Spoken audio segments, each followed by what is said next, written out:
clean. We only do clean. Hello, hello, everybody. Welcome to Fierce Female Friday for the Woman Up community. See people logging in. If you're logging in, tell us where you're zooming in from. Hey, Joyce. We just saw Joyce a couple weeks ago. Is it a couple weeks now? It's June. It's Pride Month. It's the beginning of the last week of elementary school for my daughter. Hard to believe. Middle school. I have a rising high schooler and a rising middle schooler. Wow. Goes by so fast. Yeah. Oh, Pasadena. Let us know where you are. Drop in your LinkedIn profile so that we can all connect with you. And we will drop in our two amazing guests' LinkedIn in the chat as we move along. Hello, everybody. I'm going to get started in just a minute. I want to let everybody log in and hear the wonderful sound. While we do that, drop in. Remember to use that little arrow where it says to field and hit everyone so you can share with everyone where you're dialing in from, where you're zooming in from, where and what your LinkedIn profile is. That would be awesome. And while we wait to get everyone started, I would love to introduce myself. My name is Sarah Sudachan. I'm Senior Vice President. I filled some very big shoes here at the California Association of Realtors. Leslie, I'm looking at you, kid. We miss you on staff at CAR, but definitely always in the Woman Up community and in our hearts. So, yeah, so I'm running the department. Sarah, it's wonderful to be here, and you're just doing such a fabulous job. Thank you, my dear. Thank you.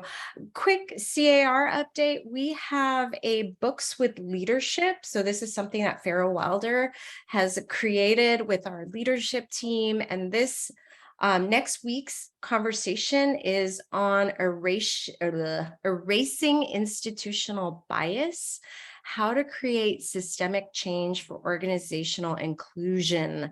That book is amazing. You can register with the link that Fatima is going to share in the chat. Our president-elect, Jennifer Branchini, is going to be leading this book discussion. I hope you all can pick it up. It's a quick, easy read, I promise, or at least that's what Farrah says. I have not got through it, but I plan to before next week.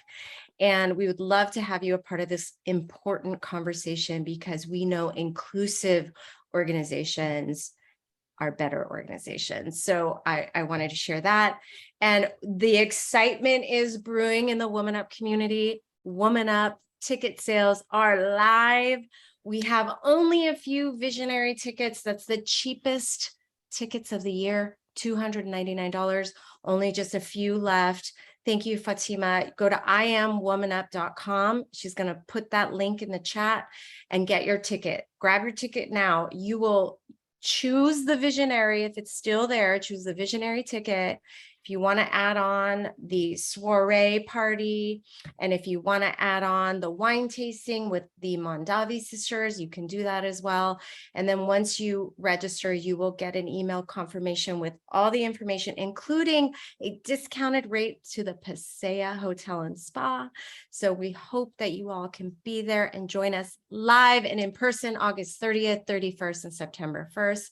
I do want to give a huge shout out to one of our amazing sponsors and partners in Realtor.com who sent us Danielle Hale today. So Danielle, we're so excited you're here today for the state of the market and the economy conversation. I'm excited to be here. Thank you. Wonderful. So I'm going to quickly read through your bio because you have an extensive experience in the residential housing market space. You've been on CNBC, NPR, Forbes, Wall Street Journal, Washington Post, the New York Times. I mean, what haven't you been on? But really to share your knowledge and expertise on consumer data, industry insights, and you communicated so well. We were just talking in the green room how often you are quoted inside the industry space. So thank you so much for being here. I do want to share that you are you lead the research and economics team at Realtor.com.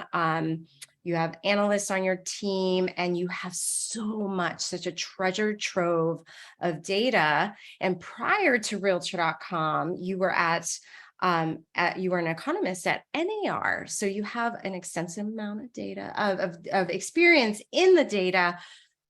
You were well-versed. You led the housing research and housing market data, the monthly pending and existing home sales indices. I mean, you had such an extensive data and research background. We're so excited you're here joining us today.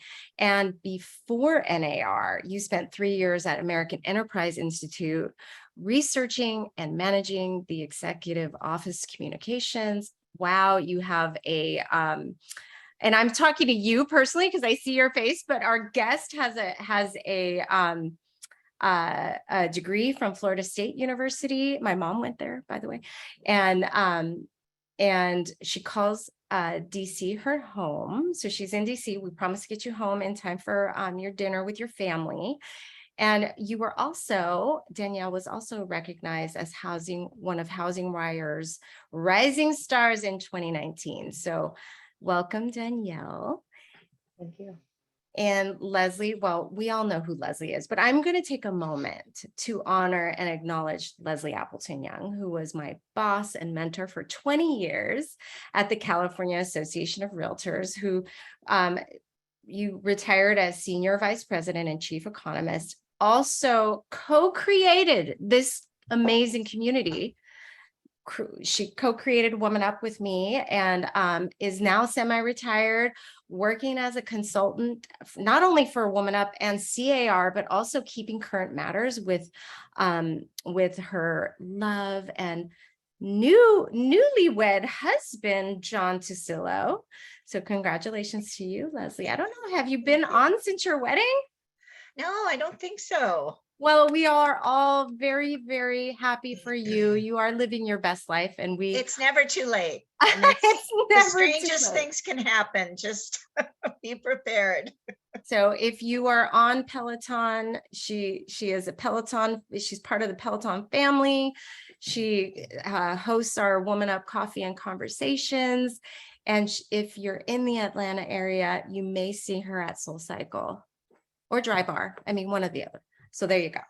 Welcome to today, Leslie. And so we wanted to have a conversation about what's going on in the market, and you're hearing, anxiety-inducing messaging about the doom and gloom of the housing market. But I would love to have this conversation with you two wonderful experts, because it isn't all doom and gloom, is it? Leslie, what do you think? I'm really interested to hear how Danielle answers this. And my first thought is, how many times in the last 2 years did we say this is unsustainable?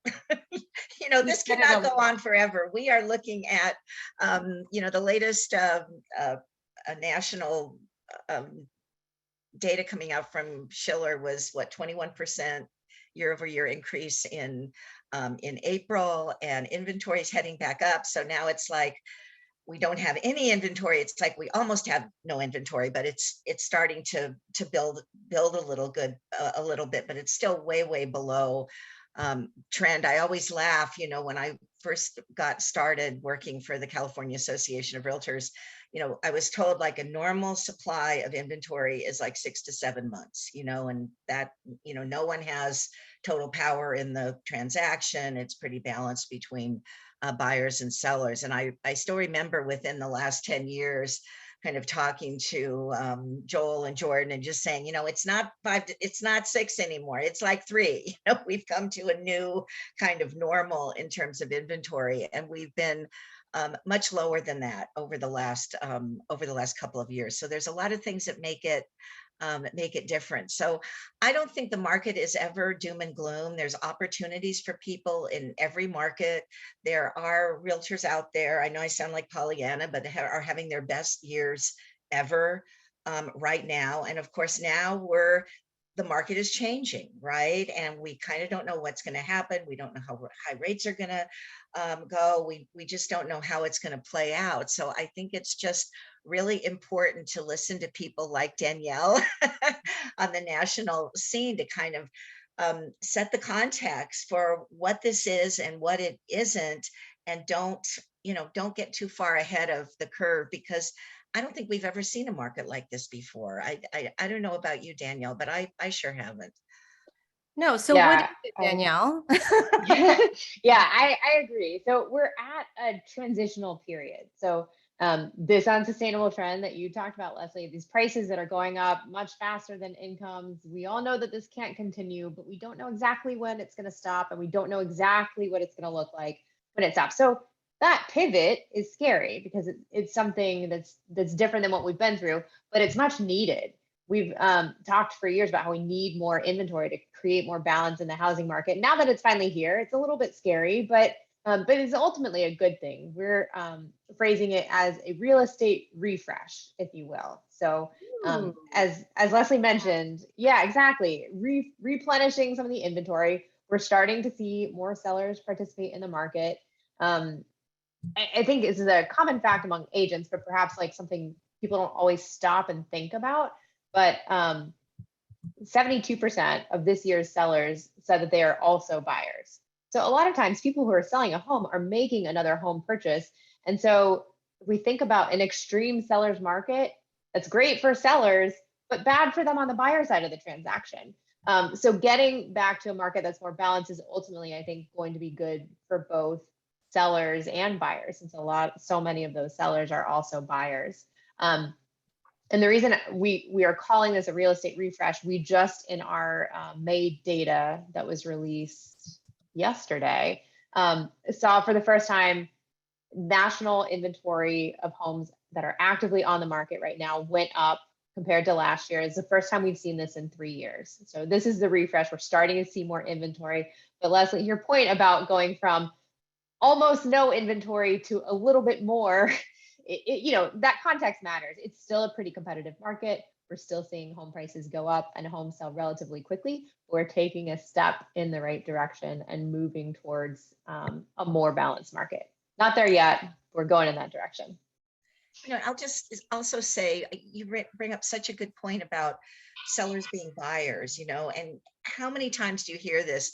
Well, I sold my house 3 months ago and I should have waited, but I bought this other house. You're buying and selling in the same, in the same breath, if you will. And depending on where you're going in the country and so on, you've got probably some similar metrics in each of those areas. So people have to be a little, I don't know, less greedy. I mean, a little bit more analytical about it. If you're selling at the top and buying at the top, well, you're kind of in the same world, if you will. So you're wearing two hats, right? So it all kind of balances out. I love that. Absolutely. I want to get into that question but before that, there are a couple other trends I think we should talk about, and that's, the rising in interest rates, inflation. What are other like big picture trends we should be thinking about when we're talking to our clients about the market? I think interest rates is a big one. I'm sure, actually, I always forget that not everyone pays day to day, minute to minute attention to mortgage rates as I tend Shocking, isn't it? What are they doing with their time? It's true. No, I really did just recently have a friend ask me for recent write-ups on mortgage rate trends because she was thinking about refinancing. And I thought, oh my gosh, you should have asked me about this a couple months ago. So lesson to me that not everyone is as into this. But so I think that's probably a good perspective for agents working with buyers, is that buyers might not be as informed about mortgage rates as I sometimes like to think that everyone is. And so if you haven't been paying attention, or even if you were paying attention only a couple months ago, we've seen a big transition in mortgage rates. So the end of 2021, They're just over 3%. Now they're up over 5%. And that's a big change when it comes to how much home someone can afford if they want to keep that monthly budget around the same amount. Or if, they're set on a specific price point, that home is going to be a lot more expensive on a monthly basis today than it was even just a few months ago. And so that's one of the reasons why we're starting to see more inventory, is because buyers who maybe haven't gotten an updated pre-approval letter from their mortgage lender do need to check in and make sure that the budget that they set for themselves and the price point they're looking at, that math still works out, because the math has changed. And so some buyers are going to need to reevaluate, maybe adjust their price point, maybe adjust their budget. Other buyers might need to say, maybe this isn't the year for me because the numbers don't work out anymore. I was too close to the edge of my budget before. I'm not quite there. I need to save up a little bit more before I can make this work. All of those outcomes are fine. People just need to make sure they have the best information and know that the situation has changed, so they need to reevaluate if they haven't taken a look at those numbers in the last month or so. Yeah, I'll just add that you just have to be creative as a realtor, and you have to be educated. One of the stats that came out this week was the adjustable rate mortgage share is now up to like 10% of new origination, something like that, compared to 3 a few months ago, because people are trying to figure out, as Danielle said, the math. So obviously you want to send your clients who are buyers and need a mortgage to the best mortgage professional that you have, but you need to kind of know that there are options and there are different ways of approaching how to get to that monthly payment that may or may not make sense for that particular client, because it's just not like it was a year ago when conforming loan, boom, there you go, we're done. It's going to be a little bit more challenging. I think there's just going to be more choices and trade-offs now with the market, with rates. And I don't even want to say this high, because I look at my career, I mean, 5% is like, whoa, 5.25, like, wow, what a great rate, but it's all relative, right? And it's all what you've just been used to. And we're used to 3%, right? We're used to 3.25, 2.75, whatever, over the last couple of years. So this is a new reality for sure on financing. Yeah, it is. And I think, it has to have some pressure on the price, right? Like perhaps it'll create an environment that's more conducive to negotiation and a little bit of a reality check. As one of you mentioned, it's a really important, I think, opportunity for real estate agents, realtors, and the Woman Up community to reset that mindset around this doom and gloom, right? Like, what help us figure out a narrative around those questions when the real estate agent is asked, like, what should I do? Should I sell? Should I buy? What, or should I just sit on the sidelines? Like, help us give the real estate agent some talking points around that. Maybe Leslie, you're so good at this. Well, I think obviously it really just, it's going to depend, and with this pandemic, we've gone from location to location to Wi-Fi location, right? And we've seen this whole national redistribution of jobs. And John and I were just up in Big Sky, Montana this week doing a CE session. It was really fun to meet the realtors up there and hear what their specific market is like, because as we all know, there is no national housing market. It does not exist. There are thousands of individual housing markets. On the other hand, there are these national trends. And one of the things we are seeing is this geographic rebalancing across the country, with people selling in very high price markets and taking that money and moving to places inside the country that were previously affordable that aren't so affordable anymore. It's kind of a shock to go to some of these states. And I'm sure Danielle watches this all the time and see the kind of price appreciation that they're experiencing. So I think that's one of the big questions, is how mobile is this buyer? Have we seen the end of this kind of rush towards, I can live anywhere and I need more space, and I want a place that's more affordable so I can kind of leverage into the house I never dreamed I could be? Or is this, I want to stay? And, I mean, things really have changed a little bit. So I think there's a lot more movement, even now, and what is the world going to look like? Well, sure. Elon Musk is saying if you don't come back in the office 40 days a week, you're fired. But a lot of companies, people are balking at that, and we don't know exactly what the world of work is going to look like. But I will tell you, I don't think you're going to see the name. I think you're still going to see remote work be a really prevalent influence on what housing kind of looks like. Yeah, and to that point, how many jobs are there for people who are looking? I think that has flipped, and so that's really what drives the housing market is the ability for someone to pay for their mortgage, right? And there's no shortage of those. Well, the labor market is so tight, and I think that's one of the real distinguishing characteristics about this world that we're in right now. And, there's a lot of talk about stagflation and other things we can talk about. And then you just look at the numbers and the surprisingly strong numbers that came out this morning. We still have a 3.6% unemployment rate for the last 3 months. So that's bodes well, I think, for a pretty good foundation under housing prices.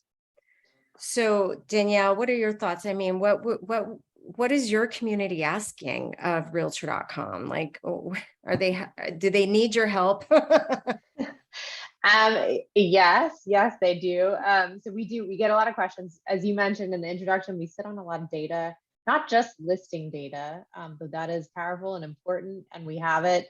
And we can combine it from areas across the country. I know a lot of agents and brokers can get that listing data from local MLSs, but we have this big national perspective in addition to the local data, which is really powerful. And then on top of that, we've got some insights on how consumers are interacting with that data. So where shoppers are and where they're looking from. Some of these mobility trends we've been tracking by looking at how often people are in one place when they're searching on realtor.com and looking for homes that are somewhere else entirely. And you can see this showing up in the data, this move for affordability where homes are less expensive.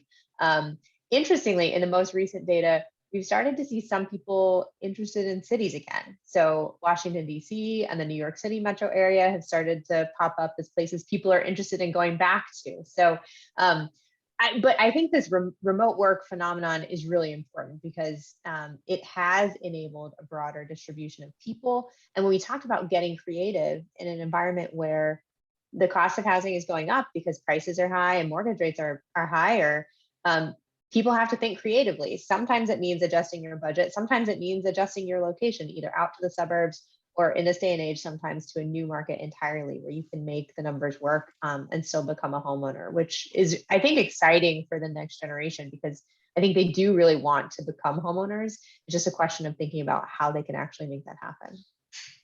I just want to say with the back to cities, just look at a city like New York City for anyone that's, been there, there's no place like the Big Apple, right? It's amazing. And then you go into the pandemic and all of the things you put up with in New York to be in New York aren't there anymore, right? You can't have the restaurant experience. You can't have the theater experience. You can't have the museum experience. Like all of the great stuff about New York isn't available anymore. And I think the big thing about this economy is the pandemic, while it's not done yet, people are back, right? And people are interacting, and just like the response to the Women Up conference at the end of August, people want to come, they want to see each other, and I think you're seeing that with that movement back to the city. So there definitely is going to be some things coming back, and you see that in the stock market, right? With all these stay-at-home stocks tanking,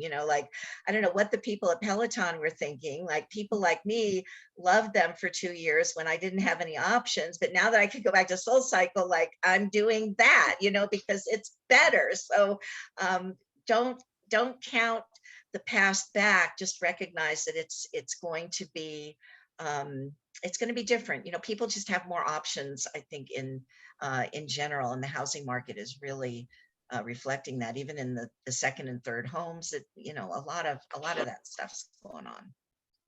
I'm fascinated by the information that you have, Danielle, because I didn't know you had, and right in the midst of the pandemic, it was like I saw these charts where it was, I think it was UPS, or not UPS, U-Haul, that did a study where it was like you see these trucks moving out from the city center, and now you had the data to say, well, guess what? They're coming back. And so oh my gosh, I want to, first of all, how do you find that data? But I think the bigger takeaway for the community here is that you can have these big conversations about big, huge trends, but when it comes down to it, that doesn't matter.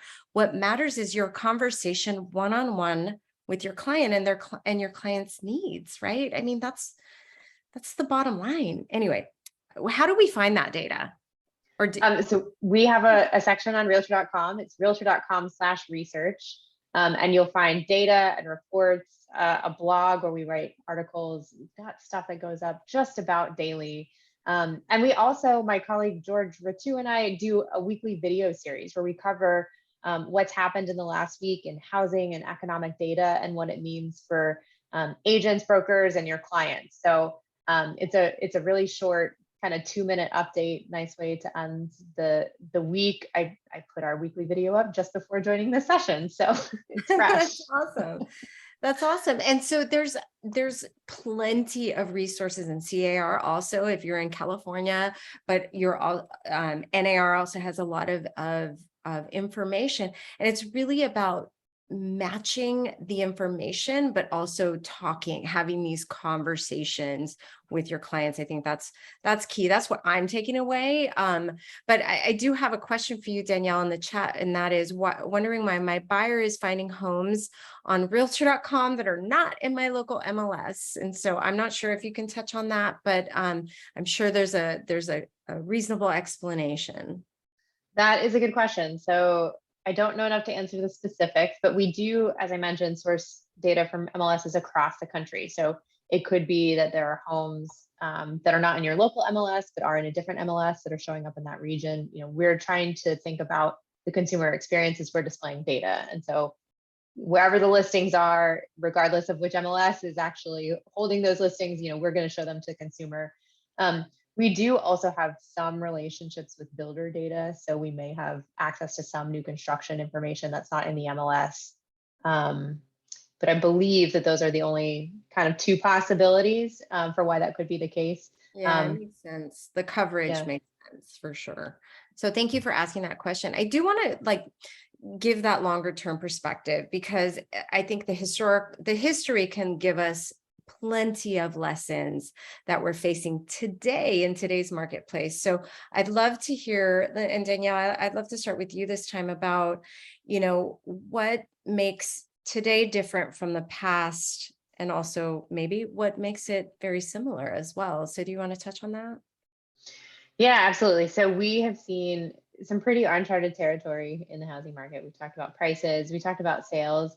I think something that I've liked to look at over the last year or so, because everything has been so unusual, all the usual seasonal patterns that we've grown accustomed to have kind of been disrupted by the pandemic, and then our adjustments to kind of navigate it.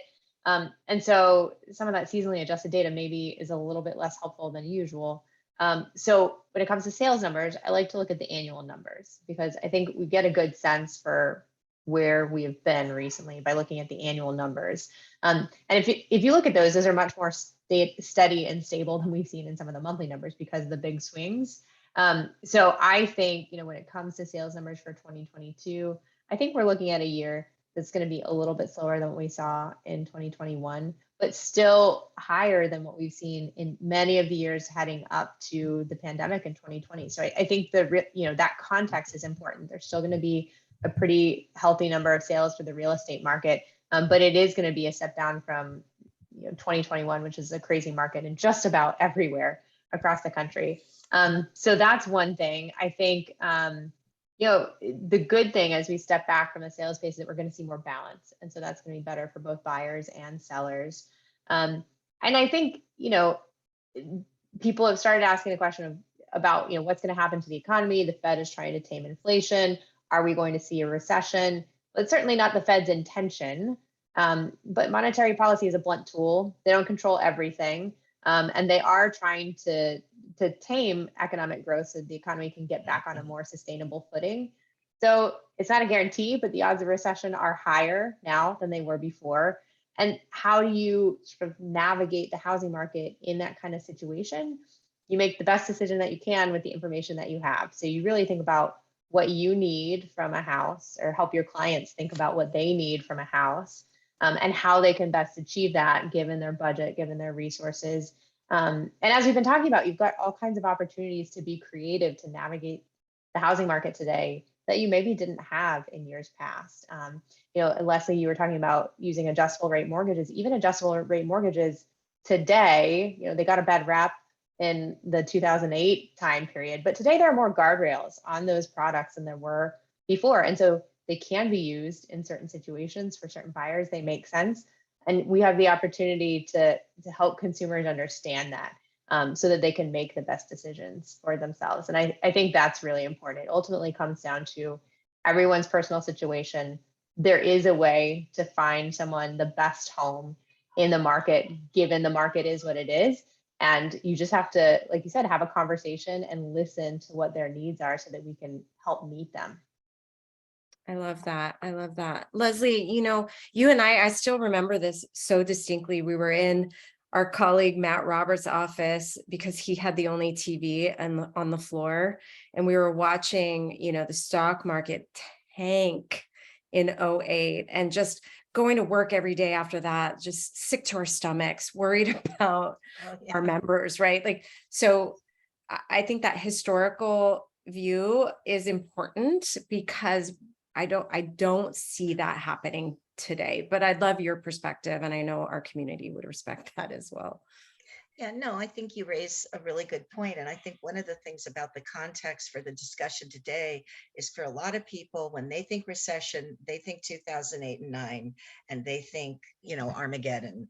And, I think probably the most useful compare and contrast historically to where we are now is not the 70s. It's really post World War II, when you had, this incredible, government spending from World War II, and you had all these GIs coming back. And when you look at the decade of the 50s, you think, wow, that was just a huge growth period. We were doing so much, but there were 3 or 4 stock market corrections during that period of time. And I think there were a couple of recessions.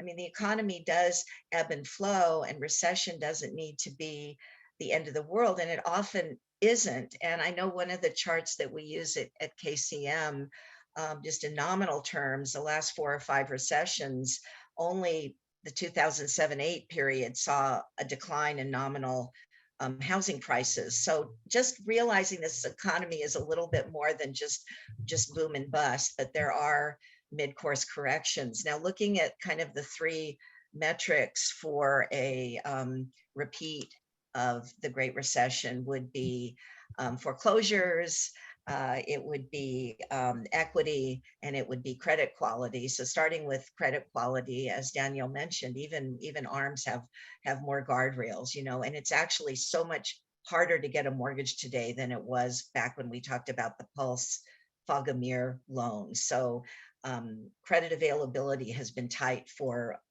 really a number of years.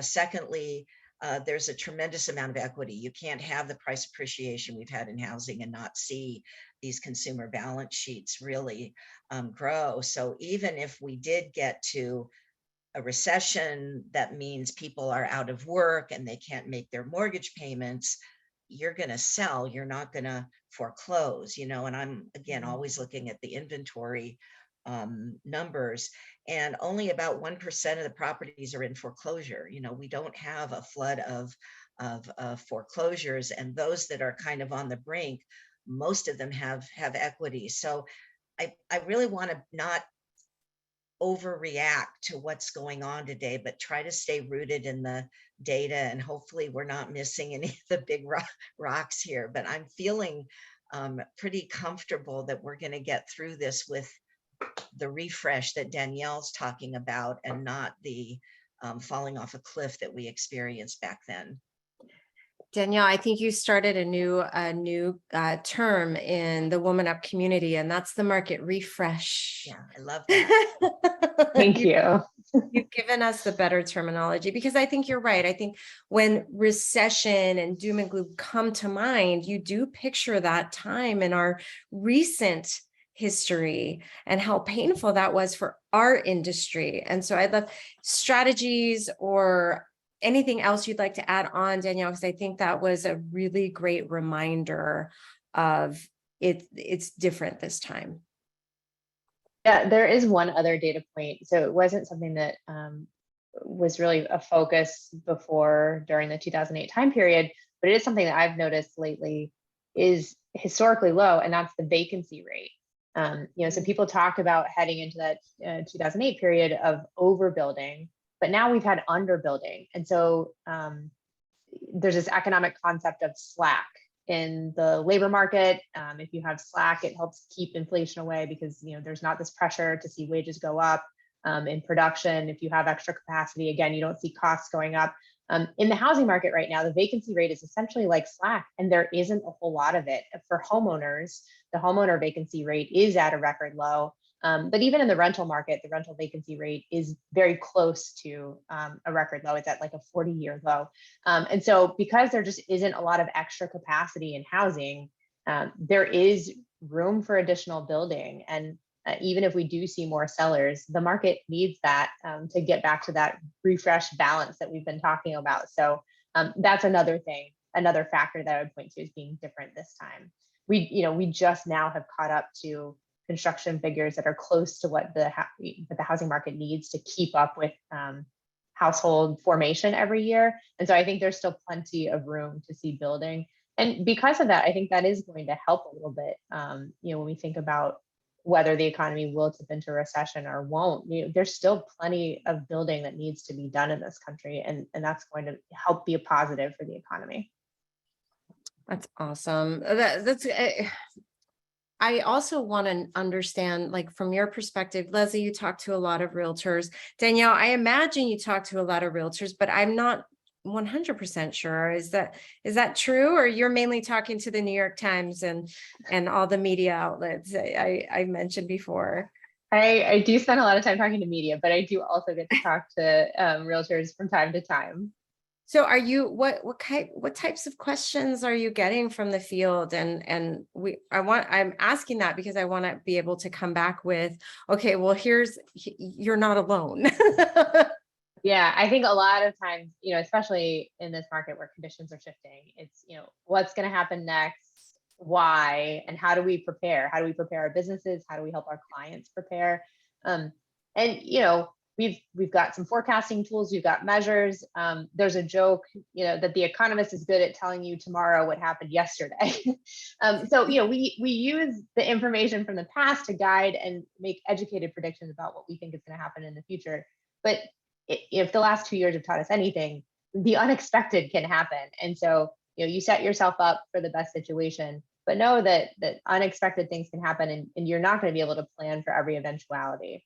That said, the big questions right now are what's going to happen in the economy, what's going to happen with mortgage rates, what's going to happen with home prices. And we've talked around a lot of those three issues. I think we are going to see home price growth slow. We can't continue to see 20+% home price growth when incomes are growing at about 5%. And that's better than average, but it's not keeping up with that 20% home price growth. What's going to happen with mortgage rates? So I think we're going to see mortgage rates in the 5 to 5.5% range or so, maybe creep up a little bit higher than 5.5%. But a lot's going to depend on whether inflation responds to the Fed's tightening plan. The most recent data is a very small tick down, but it was there. There was a bit of a slowdown in inflation. We're still well above the Fed's target, but it's a sign of moving in the right direction, and the possibility that the economy and prices are responding to this tightening program. So I think that's a good thing too. Mortgage rates, prices, and the overall economy. And as I mentioned, we've got some underbuilding that we've seen over the last decade. I think that gives us some room. We really still need more single family construction. And I hope we'll continue to see that so that we have opportunities for the next generation to find a home and to become homeowners. So those are, I think, the number the top questions that I get when I talk to real estate agents. We definitely need that inventory in California for sure, because our affordability, our median price is pushing 900,000 across the state. It's unaffordable. So what's your thought on the runway for 5.5% interest rates? As far as like when we're going to see it, or Well, no, in terms of that it's right around there right now, right? Right around 5. So how long do you, I'm told you can, this can be a shot in the dark, because I know that anybody who's trying to predict interest rates is not going to be on this show. They're going to be on an island somewhere, sipping a cocktail, owning their own island, because they know the future. But that's true. what is realtor.com saying? So I will tell you, I mean, I suppose I feel like I should honestly disclose this. We were not alone in expecting that mortgage rates in 2022 would be about 3.6% by the end of the year. That was our initial forecast. We made that forecast and we kind of run the model in the October, November timeframe. We release it in early December. That was right before the Fed kind of announced this major monetary policy pivot. So that's out the window. We're already well past that now. I think we've seen mortgage rates really surge because, to the Fed's credit, they've done a very good job of talking about what needs to be done and how they're going to approach that. And so investors have kind of anticipated this and sort of created this runway where mortgage rates are already up right now, depending on the data source. So we look at the Freddie data, they're about 5.1% now. They got as high as 5.3% before kind of coming back down. That's, I think, where they need to be if the mortgage or if the Fed funds rate were at 2 to 2.5%, which is where we expect it to be by the end of the year. So we've kind of already moved up in anticipation of that. I think mortgage rates could still climb higher, but at a slower pace, because I think we had sort of the big adjustment to the fact that monetary policy needs to move much faster than people previously thought. That already happened. Now it's just going to be, okay, we know we need to tighten. We're going to do it at a steadier pace so the mortgage rates can kind of move up in anticipation of that. So that's why I'm thinking, between 5 and 5.5 between now and the end of the year, and then maybe a bit higher as we move into next year, depending on how inflation responds to the tightening plan. I think you're right. All right, Leslie, what are you hearing from our friends in the real estate industry on the front lines? Like, what questions do you keep getting? No, I think more and more they're less specific to this transaction and more like, okay, are we headed for a big recession and what's going on in Washington, more than, when things change, people kind of perk up and go, what's going on? And I really take what Danielle and her group do very seriously. I kind of monitor what everyone's doing. And I think my takeaway is just, we know the Fed's going to blow it, because they always do. They overreact, they underreact. And, to not have kind of seen this inflation coming. I mean, the Ukraine war was a surprise, but the amount of stimulus and money and liquidity that was provided to the economy, and I understand it, and we learned to fight the last war, right? We weren't going to starve the economy like we did in 2009 and 10 and have such a slow recovery.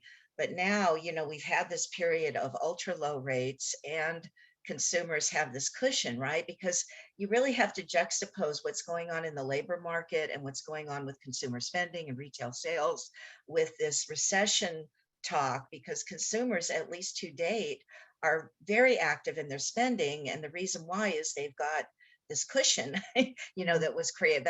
That's really one of the reasons. So I really agree. I think Danielle nailed it. It all is going to depend on what happens to these inflation numbers. We had a slight tick down from 8.5 to 8.3. The data is going to be coming out in a week or so for May, and the markets are either going to be like, oh, thank goodness it's coming down again, or oh my goodness, but I think rates could get as high as 6% by the end of the year before they turn around. I do think the supply bottlenecks that have been responsible for probably half of the inflation that we've been seeing are gradually working themselves out. But you got China on lockdown, so you don't have like 300 ships outside San Pedro, but they're over there trying to, waiting to get unloaded. So there's a lot of, there's a lot to be watching, but I do think we overdid it. I think looking back, Janet Yellen kind of said, we just didn't anticipate these surprises, but there were a lot of things that weren't surprises that got us to this point. So we're just going to need to kind of take the medicine a little bit, and hopefully, I agree with Danielle. I hope that the Fed will be able to engineer something that's not going to be painful. And again, as we look at all of the metrics for real estate, I think you've got to be comforted by how different this world is than the world that we went into in '08. Wonderful, wonderful reminder. And I think somebody sent it to us as thank you for this message. We needed the refresh because it allows us to get back to basics and strategize and look at the trends and familiarize ourselves with the data. So what would you like to share?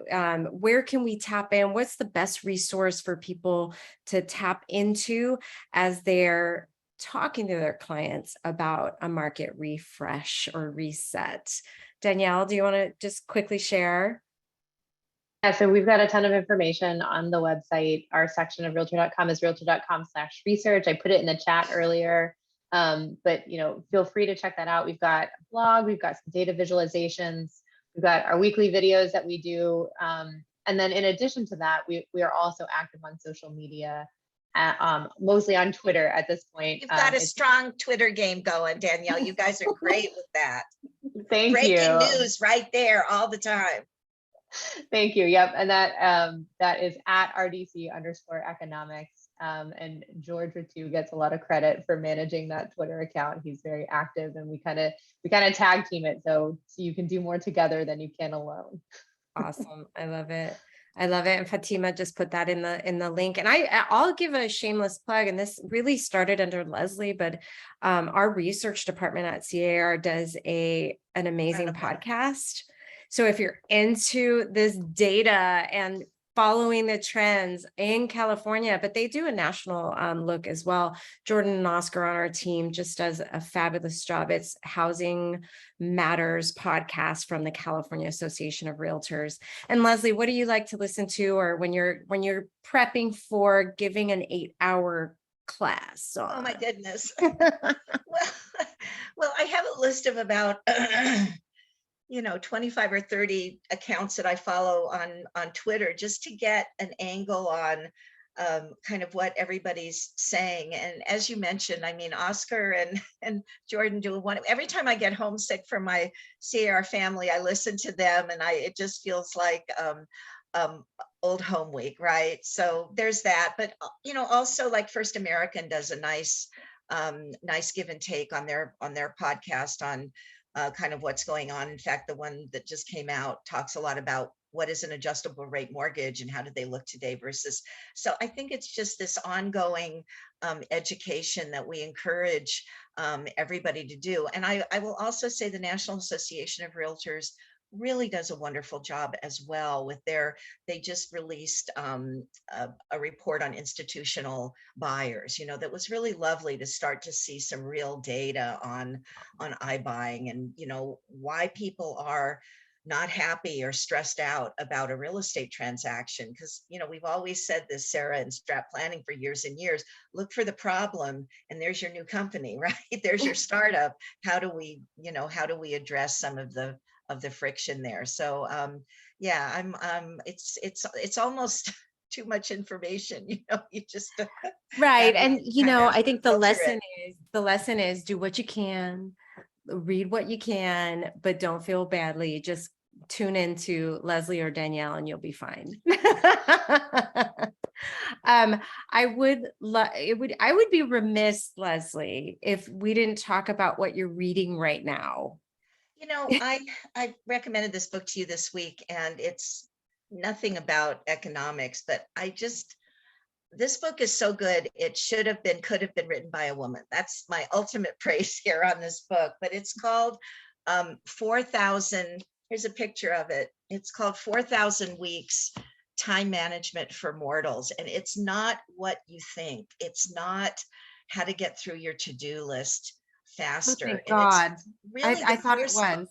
no, it's about identifying, that whole thing that Stephen Covey did years ago about, the way to get it all in is start with the big rocks and then the gravel and the sand. And this guy is saying that is just total BS, because the problem is you've got too many big rocks, and how do you really prioritize a life so that it's not about productivity and efficiency on this list, but really honing in on identifying and finishing what you've got. So it's a philosophical book, it's a spiritual book.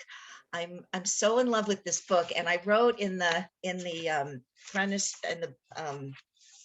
title page here to my book the last few lines of Mary Oliver's poem, The Summer Day, which is just such a beautiful poem. But she ends by saying, "Doesn't everything die at last and too soon? Tell me, what is it you plan to do with your one wild and precious life?" And it's just I just can't wait to talk about this at the conference or on Coffee and Conversations, to really think about, not doing things right, but doing the right things with your whole life, if you will. Leslie, I love that. And you will be coming to Coffee and Conversations this month. So maybe this is your conversation, and I'd love to read it and do that alongside you. So thank you for sharing that. That was beautiful. Danielle, I don't know if you're reading anything. I definitely was not when I had as little as yours. I read here. Oh my goodness. I mostly read articles at this stage, not books. That's more my attention span. I get it. I get it. So would you like to share any final words of wisdom with the Woman Up community? And again, another thank you. I mean, we are just so happy to have you on one of your precious Friday afternoons. Yeah, it's been fun to be here. I really appreciate it. I think, this idea of community is so important because you can learn so much from other people. And if we've learned anything over the past couple of years, it's very easy to feel isolated and alone. And I loved your point about the questions. Like, we are often experiencing the same questions. You just need to make that connection with other people, so that you are not alone in those questions, and then together you can get those questions answered. So I love that. I've enjoyed being here. I thank you so much for having me. Awesome. Awesome. Well, don't forget, I think they may already be sold out now. So go in, get your ticket to Woman Up. You will meet these two amazing, maybe not Danielle, but somebody from realtor.com. I know Marcy James will be live and in person at Woman Up. So you will get your realtor.com fix in person, and Leslie will absolutely be there. I will be there. Deborah Trapin is with Molly McKinley with her book launch, which you'll see at Woman Up Live. It's the intentional business. And I'll share the link in the show notes. But thank you, everyone, for being here. I am womanup.com, and enjoy the rest of your Friday. Bye-bye. Thank you, Leslie. Oh, thank Thank you. you, And thank you, Danielle. Danielle. You were fabulous. Thank you.